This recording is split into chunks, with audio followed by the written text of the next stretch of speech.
નમસ્કાર દર્શક મિત્રો, આપ જોઈ રહ્યા છો અરવલ્લી ન્યૂઝ। મોડાસા શહેરના નાગરિકોની સુરક્ષા અને ભવિષ્યની પાણીની વ્યવસ્થાને ધ્યાનમાં રાખી પાલિકા તંત્ર દ્વારા મહત્વપૂર્ણ કાર્યવાહી હાથ ધરવામાં આવી છે।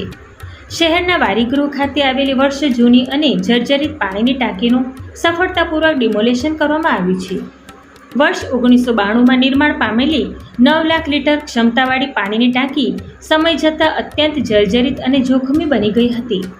કોઈ દુર્ઘટના સર્જાય તે પહેલાં જ મોડાસા નગરપાલિકા અને પાણી પુરવઠા વિભાગે સંયુક્ત રીતે આયોજનબદ્ધ કાર્યવાહી કરી ટાંકીને સુરક્ષિત રીતે તોડી પાડી હતી। નગરપાલિકા પ્રમુખ જયશ્રીબેન પટેલ અને ચીફ ઓફિસર ભદ્રેશભાઈ પટેલના માર્ગદર્શન હેઠળ સમગ્ર કામગીરી સફળતાપૂર્વક પૂર્ણ કરવામાં આવી હતી। ભારે મશીનરી અને તકેદારી સાથે હાથ ધરાયેલી આ કામગીરી દરમિયાન સલામતીના તમામ નિયમોનું પાલન કરવામાં આવ્યું હતું।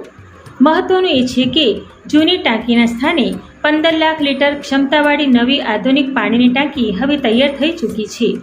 નવી ટાંકી કાર્યરત થતાં શહેરના નાગરિકોને વધુ સુવ્યવસ્થિત અને પૂરતો પાણી પુરવઠો મળશે, તેમજ પાણી વિતરણ વ્યવસ્થા વધુ મજબૂત બનશે।